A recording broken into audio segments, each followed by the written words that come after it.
Good day. Ngayon, meron kaming offer sa inyo na resort for sale. Ito ay operational. Kung mapapansin nyo, ito yung pinaka pool area niya. Malaki ang pool area for adult. And then, meron siyang mini pool for kids. Tapos makikita nyo roon, may mga trees. And then, meron dyan mga hotel.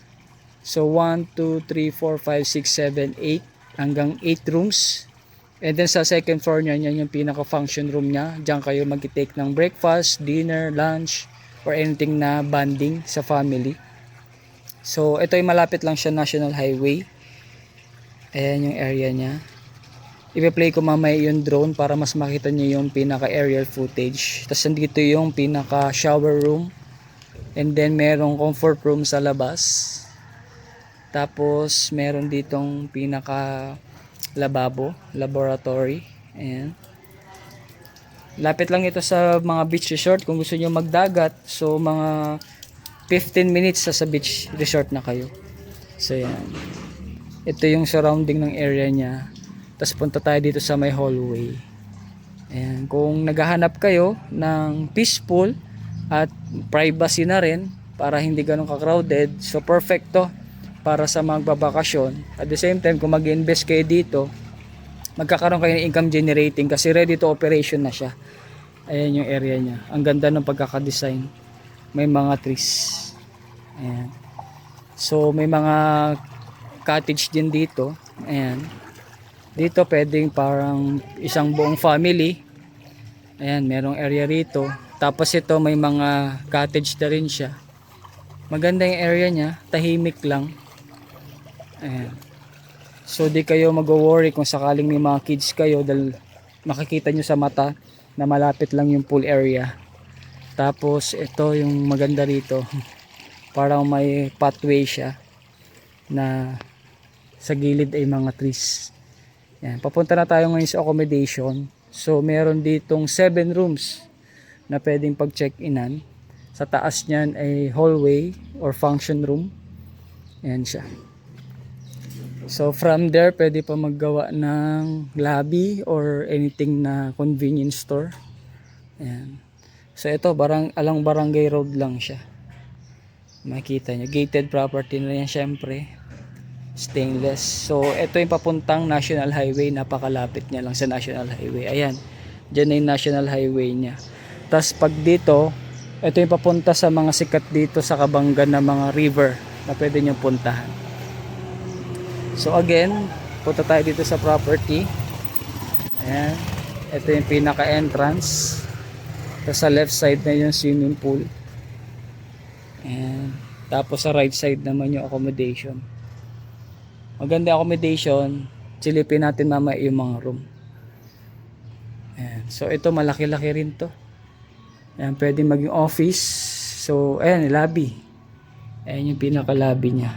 So ito yung pinakalabi nila. Ayan. May couch dyan. Receiving area nito sa lobby.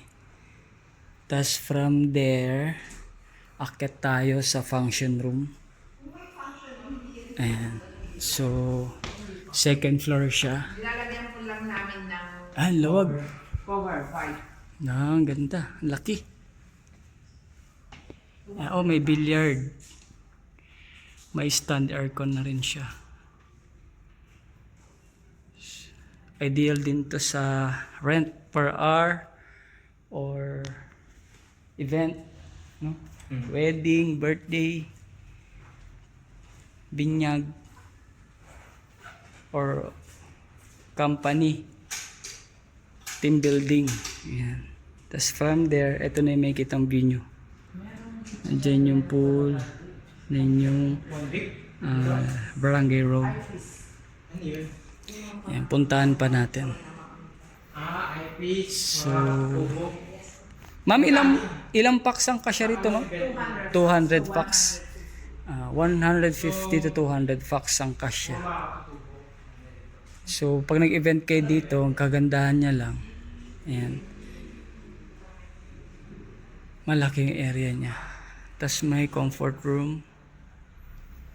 Ito na yung pinaka buffet area. Ayan, may kitchen na rin siya. May built-in stove siya. Tapos pag magluluto kayo, pwedeng naka-open lang yan. Ayan yung video. May mountain view pa dun. Gaganahan kayo magluto pag dito kayo nagluluto. May view. May mga water dispenser na rin. Tapos ito pwedeng storage. Tapos may room pa ritong isa. Para sa mga special guests.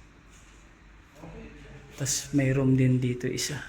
So 9 rooms siya. Laki. Bukas natin. Ayan. Wow. Ganda. 9 rooms. Tapos ito. Hindi. Ngayon, pasukin natin yung isang room. So, almost same lang naman din siya. Ito ay sa room 2. Ayan. Ito yung room. Ayan yung room niya. Merong couch dito. May queen size bed. Tapos may cabinet. May TV. Maluwag yung area niya. Tapos ito may maliit na table. Tapos ito yung pinaka CR niya. Ang ganda. May shower room. Shower room. Toilet. Tapos may laboratory sila dito. Ayan. Ang laki ng CR. Tapos yan na siya. Lalabas ka na doon para mag swimming pool.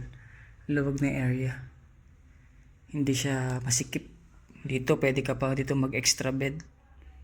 Just in case, or doon pwede mong isang person pa doon matulog. Tapos ito na yung pinaka cabinet niya. Ayan yung cabinet niya. So from here, lalabas ka na, punta ka na sa pool area. Ayan. Ayan yung pool area niya.